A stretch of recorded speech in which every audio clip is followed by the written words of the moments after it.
फौजी बाबा को प्रणाम। बाबा, इस समय जो विश्व में युद्ध चल रहा है उसके बारे में थोड़ा हम लोगों को आप बताइए।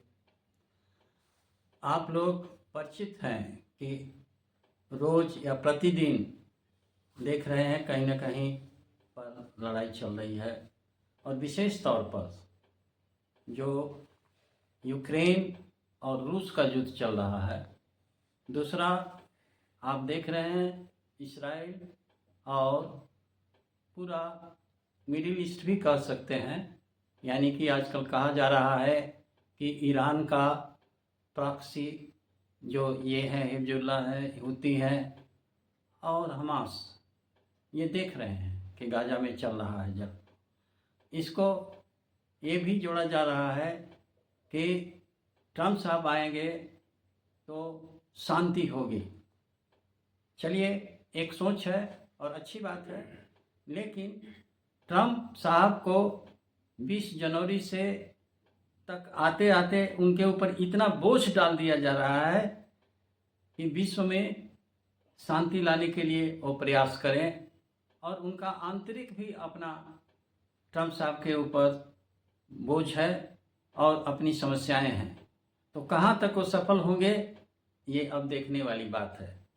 लेकिन एक आध पॉइंट मैं बता देना चाहता हूँ कि ट्रम्प साहब जितने भी सनातन धर्मी हैं उनको ध्यान में रखते हुए उनकी विजय हुई है, क्योंकि आखिरी तौर पर जब उन्होंने कहा कि जो बांग्लादेश में गड़बड़ हो रहा है और जो समस्याएं पैदा की जा रही है ये हमारे सनातन धर्मियों पर, चाहे क्रिश्चियन पर, चाहे अल्पसंख्यकों पर, उसके ऊपर में लास्ट मोमेंट पर जब उन्होंने किया तो उनका और आगे बढ़ गया और पूरा सनातन धर्मियों को आगे उनका जो है समर्थन मिला। मेरा पॉइंट ये कहने का है कि विश्व शांति अगर चाहते हैं तो उन्हें भारतवासियों को अपना समर्थन करना पड़ेगा, लेना पड़ेगा, क्योंकि भारतवासी हमेशा शांति चाहते हैं और वो शांति चाहते हैं। ट्रम्प साहब तो उन्होंने प्रयास तो जरूर किया है कि अपने जो टीम है उसमें भारतवासियों को लिए हैं, लेकिन आगे भी मैं सुझाव दे रहा हूं और ट्रम्प साहब को हम लोग ये अपने तरफ से एक आशीर्वाद दे रहे हैं कि वो अपने कार्य में सफल रहें।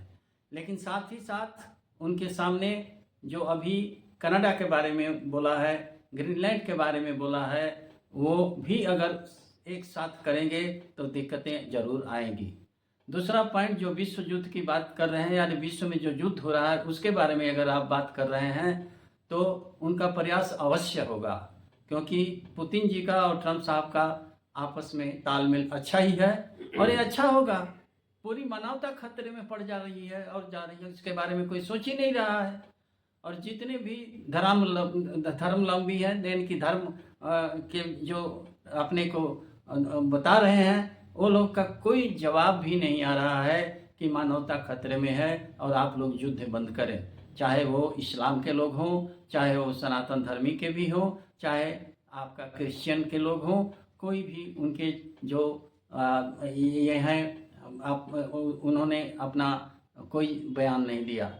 लेकिन मैं कहना चाहता हूं कि आप भी धार्मिक दृष्टिकोण से जो भी लोग ऊपर हैं और मानवता की रक्षा करने के लिए बात किया जाए, क्योंकि आज धर्म खतरे में नहीं है, मानवता खतरे में है। मेरा पॉइंट ये कहने का है कि जो कोई भी जहाँ पर भी युद्ध की बात आ रही है, अभी भविष्य में युद्ध होने वाली बात आ रही है, हम ही लोगों के सामने बांग्लादेश किस तरह से व्यवहार कर रहा है या किस तरह से परेशान करने के लिए भारत को वो लोग कदम उठा रहे हैं, ये सर्वविदित है। इसी तरह से चाइना चाह रहा है कि हम अपने उसको ले लें, और वो भी जो है कि नहीं अग्रेसिव हो रहा है, भारत के साथ भी अग्रेशन करना चाहता है, भारत के साथ भी आक्रमण करना चाहता है। तो ये उचित नहीं है, क्योंकि भविष्य में यहाँ पर भी धीरे धीरे प्रयास हो रहा है कि आक्रमण किया जाए। तो पूरा विश्व धीरे धीरे करके हम लोग एक तृतीय विश्व युद्ध तो चालू ही हो गया है, लेकिन हम कह रहे हैं कि तृतीय विश्व युद्ध लगभग डिक्लेयर हो चुका है।